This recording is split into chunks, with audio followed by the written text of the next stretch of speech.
নমস্কাৰ। এই দুটামান দিন ছ'চিয়েল মিডিয়া ফেচবুকতে হওক বা ইউটিউবতে হওক বা বিভিন্ন ছ'চিয়েল মিডিয়াৰ এটা কথা খুব বেছি চৰ্চিত হৈ আছে। সেই কথাটো হৈছে যে বান আক্ৰান্ত লোকসকলক আপুনি নতুন কাপোৰ দিবনে নে পুৰণা কাপোৰ দিব? বহু লোকসকলে কৈ আছে যে একেবাৰে পুৰণা কাপোৰ দিয়াটো উচিত হোৱা নাই, কাৰণ বহু লোকে পুৰণা কাপোৰ পিন্ধিবলৈ আনে দিয়া কাপোৰ পিন্ধিবলৈ ইচ্ছা প্ৰকাশ নকৰে, আৰু কিছুমান লোকে কৈ আছে যে নহয়, পুৰণা কাপোৰ দিলেও হৈ যাব, একো অসুবিধা নাই, চাফা কাপোৰ হ'লেই হ'ল। আৰু কিছুমান লোকে কৈ আছে যে পুৰণা কাপোৰ যিসকলে দিছে তেওঁলোকক অতি বেয়াকৈ কোৱা দেখিবলৈ পোৱা গৈছে। সেই বিষয়লৈ মইনো কি কথাটো ভাবিছোঁ, মোৰ কথাটো মই ক'বলৈ বিচাৰিছোঁ যে নতুন পুৰণা বুলি বৰ্তমান সময়ত বান আক্ৰান্ত লোকসকলৰ মাজত আচলতে বিভ্ৰান্তি সৃষ্টি কৰি বা তেওঁলোকক মনত দুখ দিয়াৰ কোনো ধৰণৰ বৰ্তমান প্ৰয়োজনীয়তা আছে বুলি মই নাভাবোঁ। মই আজি এই ৰুমটোত বহি এইটো কথা কৈছোঁ, কিন্তু মই যোৱা ২৬ তাৰিখে নতুন পুৰণা কাপোৰ মিলাই মই বান আক্ৰান্ত লোকসকলে এখন গাঁৱত বা দুখন গাঁৱত মই সাহায্য বা তেওঁলোকক কিছু পৰিমাণে কিঞ্চিত পৰিমাণে সহায় কৰি আহিছোঁ। আৰু যিখিনি সময়ত মই সেই কাপোৰখিনি নি আছিলোঁ, সেইখিনি সময়ত কেতিয়াও মই ভবা নাই যে মই নতুন কাপোৰ নিছোঁ নে পুৰণা কাপোৰ নিছোঁ, কাৰণ তেওঁলোকৰ যি অৱস্থা হৈছিলে, তেওঁলোকক বানে যি আক্ৰান্ত, তেওঁলোকক যি বিপদত পেলাই থৈছে, সেইখিনি সময়ত তেওঁলোকেও মোক কৈছে যে নতুন পুৰণা বুলি কোনো ধৰণৰ কথা নাই। এটা কথা হয় যে আপুনি কেতিয়াও আপোনাৰ একেবাৰে উৱলি যোৱা কাপোৰ, একেবাৰে ব্যৱহাৰ অযোগ্য কাপোৰ হয়তো আপুনি দিয়া নাই বা সেইখিনি দিয়া নাই, আৰু তেনে যদি কোনো কাপোৰ দিছে কোনো লোকে, তেনেহ'লে তেওঁলোকৰ একেবাৰে নিকৃষ্ট মানসিকতাক মই ধিক্কাৰ দিছোঁ যে তেনেধৰণৰ যদি কোনোবাই কাপোৰ দিছে একেবাৰে বেয়া কাম কৰিছে। কিন্তু যে দেখিবলৈ পোৱা গৈছে যে মই যি কাপোৰ লৈ গৈছিলোঁ, ৩-৪টা বস্তা ভৰাই মই কাপোৰ লৈ গৈছিলোঁ, সেই কাপোৰখিনি সেই বান আক্ৰান্ত লোকসকলৰ মাজত মই মেলি দিছিলোঁ যে আপোনাৰ যেনেধৰণে যাৰ যি পচন্দ হয় সেইখিনি আপুনি লওক। আপুনি বিশ্বাস কৰিব, ১০-১৫ মিনিটৰ পিছত সেই কাপোৰ সকলো মানুহে লৈ সেই কাপোৰ আদায় কৰি দিছিল। এটা কাপোৰো, সেই যি ত্ৰিপালখনত মেলি দিছিলোঁ তাত এটা কাপোৰো নাই। তেওঁলোকৰ প্ৰয়োজন আছে কাৰণেহে নিছে, আৰু তেওঁলোকে দেখিছে যে এই কাপোৰটো তেওঁ পিন্ধিব পাৰিব, সেই কাৰণেহে নিছে। মোৰ ল'ৰাটোৰ কাপোৰ যদি মোৰ বাইদেউৰ ল'ৰাটোৱে পিন্ধিব পাৰে, সেই একেযোৰ কাপোৰে যদি সৰু বাইদেউৰ ছোৱালীজনীও পিন্ধিব পাৰে, সেই ৮ বছৰ আগতেই মোৰ ল'ৰাটোৱে পিন্ধা কাপোৰযোৰ যদি আজি ৩ বছৰীয়া মোৰ সৰু ভাগিনজনীয়ে পিন্ধিব পাৰে, যদি নিজৰ বুলি ভাবিছোঁ, যদি কাপোৰযোৰ শুদ্ধ, ধুনীয়া, চাফা, কোনো ধৰণৰ দাগ নাই, কোনো ধৰণৰ লেতেৰা নাই, উৱলি যোৱা নাই, ক্ষয় যোৱা নাই, তেনেহ'লে সেই কাপোৰ বৰ্তমান সময়ত সেই যিসকল লোকৰ বৰ্তমান একো কাপোৰেই নাই, সকলো কাপোৰ উটি গ'ল, বানে বিধ্বস্ত কৰি দিলে, তেওঁলোকে পিন্ধাত আপত্তি কি আছে বাৰু কওকচোন? এনেইতো শিৱসাগৰলৈ গৈ কোনো লোকে কাপোৰ দি থৈ অহা নাই নিজৰ পিন্ধা। মই এই পিন্ধা চোলাটো মই শিৱসাগৰত গৈ এনেই, মই ইমান যে শিৱসাগৰ গৈ থাকোঁ, কেতিয়াবা কাৰোবাক দিছোঁ নেকি? কোনেওতো কাকো কেতিয়াও নিদিয়ে।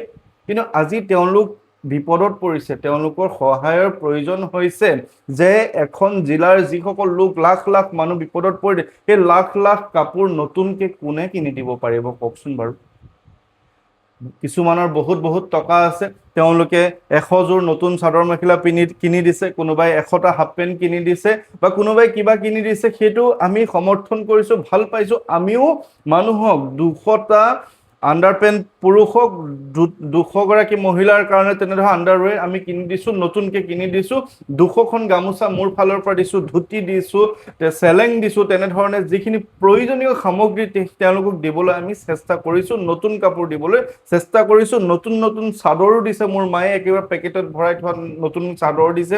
তেনেকৈ বহুজনে নতুন নতুন কাপোৰ আনি দিছে, কিন্তু সেইখিনি কাপোৰ আচলতে পৰ্যাপ্ত নহয়। তেনেধৰণে বহুজন লোকে দিব পৰা যিখিনি প্ৰয়োজনীয় শুদ্ধ চাফা কাপোৰ, তেনেহ'লে দিয়াত কোনো আপত্তি নাই। আৰু এটা কথা ক'ব বিচাৰিছোঁ, যদি মোৰ বৰদেউতাৰ ল'ৰাটোৱে, যদি মোৰ খুৰাৰ ল'ৰাটোৱে, যদি মোৰ ভাইটিয়ে বা মোৰ ওচৰৰ মোক চিনি পোৱা এজন ল'ৰাই, মই এইটো চাফা কাপোৰ যদি মোৰ টান হৈ গৈছে, তেনেহ'লে সি যদি পিন্ধিব পাৰে, আজি এইখিনি সময়ত সকলো অসমীয়া লোক এক হৈছে, ভাই ককাই হিচাপে পৰিচিত হৈছোঁ, যে গোটেই শিৱসাগৰ হওক বা উজনি অসমৰ যি বান আক্ৰান্ত লোকসকল হৈছে, তেওঁলোকৰ বাবে আমি সকলো এক হৈছোঁ, সকলো ভাই ককাই, নিজৰ দাদা ভাই সকলো এক হৈ গৈছোঁ। তেনেহ'লে এটা ধুনীয়া শুদ্ধ চোলা কেইদিনমানৰ কাৰণে মাত্ৰ পিন্ধাত কি আপত্তি আছে? শিৱসাগৰ বা উজনি অসমৰ লোকসকল এনেও তেওঁলোক আচলতে অভিজাত লোক বুলি কোৱা হয়, যে গোটেই অসমৰ ভিতৰত উজনি অসমৰ লোকসকল অভিজাত লোক বুলি কোৱা হয়।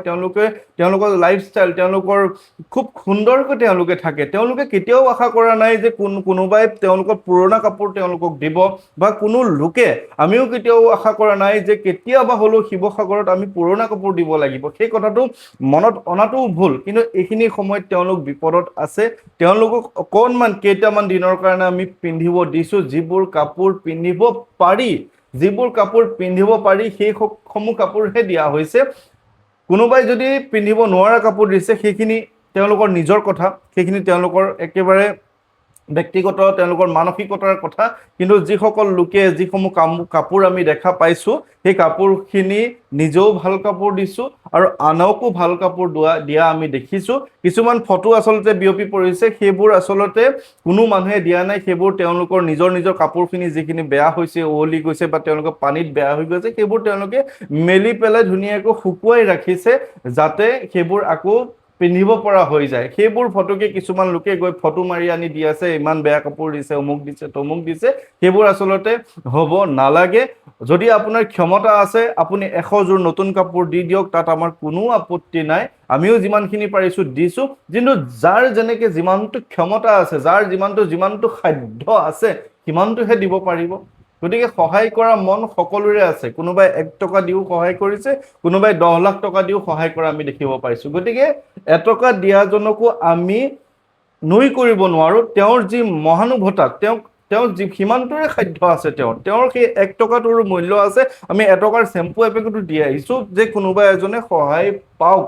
কিন্তু এই কথাটো একেবাৰে নাভাবিব যে সেয়া চিৰদিন চলি থাকিব। এদিন আকৌ শিৱসাগৰ ঠন ধৰি উঠিব, আকৌ সেই শিৱসাগৰে গোটেই অসমক সহায় কৰিব পৰা তেওঁলোকৰ ক্ষমতা আছে। বা আমাৰ যেতিয়া তেজপুৰত যদি কিবা কাৰণে অসুবিধা হয়, শিৱসাগৰৰ মানুহ আৰু 5 বছৰ পিছত আহি নিশ্চয় তেওঁলোকে আমাক সহায় কৰিবহি।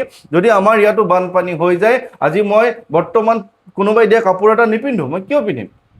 মই কিয় বেলেগে দিয়া কাপোৰ এটা পিন্ধি অহা? কিন্তু যেতিয়া মোৰ ঘৰত বানপানী হ'ব, যেতিয়া মোৰ কাপোৰ শেষ হৈ যাব, কোনোবাই যেতিয়া কাপোৰ এটা আনি দিব, চাফা দেখিম, পিন্ধিব পৰা দেখিম, মই নিশ্চয়কৈ সেই কাপোৰটো পিন্ধিম। তাত কোনো ধৰণৰ মোৰ আপত্তি নাথাকে, কাৰণ মই বিপদত পৰিছোঁ, মইহে বুজিম মোৰ কি বিপদ হৈছে, মোৰ কি সমস্যা হৈছে। গতিকে এনেই কথা কিছুমান কৈ আচলতে লাভ নাই। কাৰোবাৰ আছে দিছে, কাৰোবাৰ নাই, নিজৰ চাফা চোলা এটাকে দিছে, যাতে কোনোবা এজনে নিজৰ লাজ, নিজৰ আৱৰণখন, নিজৰ ঠাণ্ডাটো যাতে অকণমান আঁতৰ কৰি ৰাখে। মহিলাসকলে এখন চাদৰ পিন্ধিছে, এটা ধুনীয়া ব্লাউজ পিন্ধিছে, সুন্দৰ ধুনীয়াকৈ পিন্ধিছে। কোনোবাই এদিন পিন্ধি দিছে, কোনোবাই 2 দিন পিন্ধি দিছে, চাফা কৰি দিছে, যাতে মহিলাৰ সেই সন্মানটো ৰাখে, সেই আৱৰণ কৰি ৰাখে মহিলাগৰাকীক, যাতে বিপদত তেওঁ বৰ্তমান নপৰে। গতিকে সকলো ভালে কুশলে থাকিব।